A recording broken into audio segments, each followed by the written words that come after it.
Hello hi అండి, అందరూ ఉన్నారు. ఈ వీడియోలో ఈపీఎఫ్ ఖాతాదారులకి ఒక ఇంపార్టెంట్ విషయం అయితే నేను చెప్పబోతున్నానండి. పీఎఫ్ ఖాతాదారులకి ఒక గుడ్ న్యూస్ అనమాట. సో డేట్ ఆఫ్ ఎగ్జిట్ అనేది రిమూవ్ చేసుకుంటాకి ఈపీఎఫ్ అనేది ఒక ఆప్షన్ తీసుకొచ్చింది. అది ఎక్కడ తీసుకొచ్చింది, ఎవరు చేసుకోగలరు, ఇది అందరికైతే కాదు, సో కొంతమందికి మాత్రమే, అది ఎవరికి అనేది మీకు ఈ వీడియోలో ఇన్ డీటెయిల్గా చూపించబోతాను. ఒక చిన్న డెమో ప్రాసెస్ స్కిప్ చేయకుండా ఎవరు చూడండి, ఓకేనా? అయితే వీడియోకి వెళ్ళే ముందు ఇలాంటి విషయాలు మీరు మన తెలుసు కింద సబ్స్క్రైబ్ బటన్ ఉంది, అంటే ఆప్ చేసి మంచిగా సబ్స్క్రైబ్ చేసి పక్కనే ఉన్న బెల్ బటన్ని యాక్టివేట్ చేయండి, అని అది కాకుండా లైక్ చేయండి.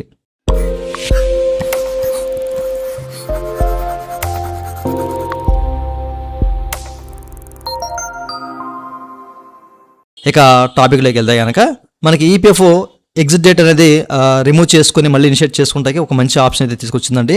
అది కొంతమందికి మాత్రమే, ఓకేనా? సో అది ఎక్కడ ఏంటి అనేది ఇక్కడ మీకు చూపిస్తాను.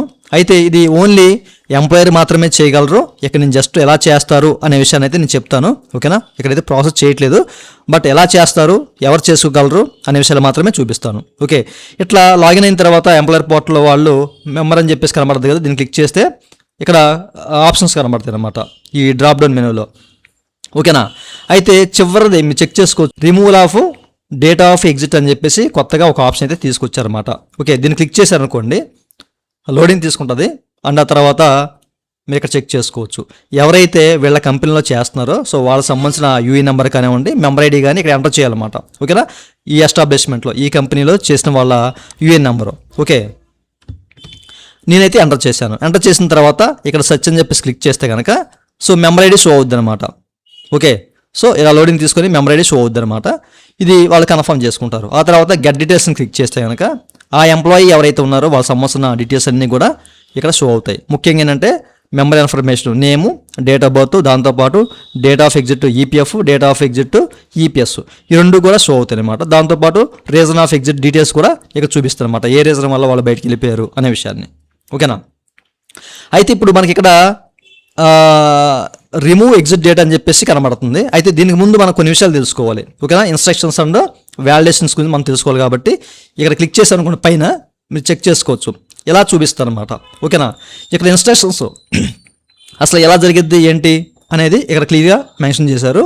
చివరిలో ఈ డేట్ అనేది రిమూవల్ సక్సెస్ఫుల్గా సబ్మిట్ అయిపోద్ది. అయిన తర్వాత ఓల్డ్ ఎగ్జిట్ డేటు అలాగే న్యూ ఎగ్జిట్ డేట్ అనేవి స్టేటస్లో మనకి రిఫ్లెక్ట్ అవుతాయి అనమాట. Okay, so old exit date ఏదైతే ఉందో ఇది, అండ్ కొత్తగా పెట్టాల్సిన ఎగ్జిట్ డేట్ కూడా రిఫ్లెక్ట్ అవుద్ది. సో దాన్ని మనం ఇనిషియేట్ చేసుకోవచ్చు, లేదా ఎంప్లాయీ పోర్టల్లో వాళ్ళు ఇనిషియేట్ చేసుకోవచ్చు, నో ఇష్యూ. ఓకే, అయితే ఇక్కడ వ్యాలిడేషన్స్ అని చెప్పేసి క్లియర్గా మెన్షన్ చేశారండి. సో ఎవరికైతే పిఎఫ్ స్టేటస్, అంటే పిఎఫ్ స్టేటస్ ట్రాన్స్ఫర్ అవుతుంది కదా, ట్రాన్స్ఫర్ కానీ సెటిల్ అయినాయి అనుకోండి, అవి వ్యాలిడేషన్లోకి వెళ్ళిపోతాయి అనమాట. అంటే అది అవడానికి, ప్రాసెస్ అవడానికి కాస్త టైం పడుతుంది, వెంటనే మనకి సక్సెస్ఫుల్గా సబ్మిట్ అయిపోద్ది, రిమూవ్ అయిపోద్ది అనమాట. సో వ్యాలిడేషన్ ఉంటుంది దీనికి. ఓకే, దాంతోపాటు ఇంకోటి ఏంటంటే పెన్షన్ విత్డ్రా చేసినా కానివ్వండి, విత్డ్రా స్కీమ్ సర్టిఫికేట్ తీసుకున్నా కానివ్వండి, లాస్ట్ కాంట్రిబ్యూషన్ అటు ఇటుగా మిస్ మ్యాచ్ అయినా కానివ్వండి, ఓకేనా? ఎస్టాబ్లిష్మెంట్ క్లోజ్ అయిపోయినా కానివ్వండి. కొంతమంది ఏంటంటే పిఎఫ్ ట్రాన్స్ఫర్ చేస్తూ ఉంటారండి, అంటే కొన్ని ఇష్యూస్ ఉంటాయి వాళ్ళకి, ఓకేనా? సో దాని ద్వారా వాళ్ళు ట్రాన్స్ఫర్ చేస్తారు అనమాట. ముఖ్యంగా ఏంటంటే అక్కడ ఈపీఎఫ్ సర్వీస్ ఉంటుంది, ఇక్కడ ఈపీఎస్ సర్వీస్ ఉండదన్నమాట, ఓకేనా? సో అక్కడ వాళ్ళు ఏం చేస్తారంటే, అంటే ఉండదు, బట్ ఏంటంటే ఎంప్లాయర్ ఈపీఎస్ డేట్స్ అనేవి మెన్షన్ చేస్తారు. అంటే ఈపీఎఫ్ ఇంతకుముందు మీకు చెప్పాను, ఓన్లీ ఈపీఎఫ్లో కాంట్రిబ్యూట్ చేస్తారు ఎంప్లాయ్ షేరు, ఈపీఎస్లో చేయరు, బట్ డేట్స్ ఇస్తారు. అట్లాంటి మళ్ళీ మనం రిమూవ్ చేసుకోవాలి కదా, ఓకేనా? సో అట్లాంటి వాళ్ళకి ఇది బాగా ఉపయోగపడుద్ది అనమాట. ఓకే, సో ఇవన్నీ ఇలాంటివి వ్యాలిడేషన్లోకి వెళ్తాయి అనమాట, వెంటనే అవ్వనమాట. ఓకే, ట్రాన్స్ఫర్ అయిపోయినా, సెటిల్ అయిపోయినా, పెన్షన్ విత్డ్రా చేసినా కానివ్వండి, స్కీమ్ సర్టిఫికేట్కి అప్లై చేసుకున్నా కానివ్వండి, కాంట్రిబ్యూషన్స్ మిస్ మ్యాచ్ అయినా అవి వ్యాలిడేషన్లోకి వెళ్తాయి. ముఖ్యంగా కాంట్రిబ్యూషన్స్ మిస్ మ్యాచ్ అవుతూ ఉంటాయి. ఇప్పుడు నేను ఒక జనవరి, ఫిబ్రవరి, మార్చి, ఏప్రిల్, అంటే 4 నెలలు చేశాను, ఏప్రిల్ వరకు చేశాను, 4 నెలలు చేశాను డ్యూటీ. 4 నెలల్లో నాకు కాంట్రిబ్యూషన్ పడింది, బట్ ఎగ్జిట్ డేట్ ఏంటంటే ఫిబ్రవరికి ఇచ్చారు, జనవరి, ఫిబ్రవరి ఈ 2 నెలలు ఇచ్చారు. బట్ నేను 4 నెలలు చేశాను, కాంట్రిబ్యూషన్స్ నాకు 4 నెలలు పడ్డాయి, జనవరి, ఫిబ్రవరి, మార్చి, ఏప్రిల్ పడ్డాయి, బట్ ఎగ్జిట్ డేట్ మాత్రం ఫిబ్రవరి వరకు ఇచ్చారు, అంటే ఇంక 2 నెలలు ఇవ్వాలి నాకు. సో ఇట్లాంటి సినారియోస్లో మనకి మూవ్ అవుద్ది, నో ఇష్యూ, ఓకేనా? ఎందుకంటే కాంట్రిబ్యూషన్స్ అనేవి ఇంకా 2 కాంట్రిబ్యూషన్స్ ఉన్నాయి, ఓకేనా? జనవరి, ఫిబ్రవరి, మార్చి, ఏప్రిల్. సో ఏప్రిల్కి ఎగ్జిట్ డేట్ ఇవ్వచ్చు, మళ్ళీ దీన్ని రిమూవ్ చేసి ఇన్ కేసు మీకు ఫిబ్రవరికి ఇచ్చినా కానీ, ఓకేనా? అలాంటివి అవుతాయి. అట్లా కాకుండా నేను ఒక 4 నెలలు చేశాను, మార్చి వరకే, జనవరి, ఫిబ్రవరి, మార్చి వరకే చేశాను, 3 నెలలు చేశాను, కానీ నాకు ఎగ్జిట్ డేట్ అనేది రాంగ్గా అది ఆగస్టుకి ఇచ్చారు, ఓకేనా? ఆగస్టుకి ఇచ్చారు, లేకపోతే మార్చి తర్వాత ఏదో మంత్లో ఇచ్చారు. సో అట్లాంటివి రిమూవ్ చేయాలంటే అవదనమాట, ఓకే, కాంట్రిబ్యూషను అంటే ఇక్కడ చెక్ చేసుకోవచ్చు. ఓకేనా, ఎగ్జిట్ డేట్ ముందుకు వెళ్ళిపోతే అవ్వదు, దాని ముందు డేటు మనకి కాంట్రిబ్యూషన్ ఉందనుకోండి అవ్వదన్నమాట ముందు మంత్లో. ఈ విషయాన్ని కూడా క్లియర్గా మెన్షన్ చేశారు. ఓకే, ఈ విషయాన్ని గమనించాలి. ఇప్పుడు సింపుల్గా చేయాలనుకుంటే కనుక ఇక్కడ మనకి రిమూవ్ ఎగ్జిట్ డేట్స్ అని చెప్పేసి కనబడుతుంది కదా, దీన్ని క్లిక్ చేశారనుకోండి ఒక పాపప్ వస్తుంది అనమాట. ఓకే, సో ఇది మళ్ళీ అండన్ అంటే మళ్ళీ ఇది బ్యాక్కి వెళ్దనమాట. మళ్ళీ దీన్ని మీరు క్యాన్సిల్ చేయడానికి అవకాశం అయితే ఉండదు. అంటే వన్స్ మీరు సబ్మిట్ చేసిన తర్వాత.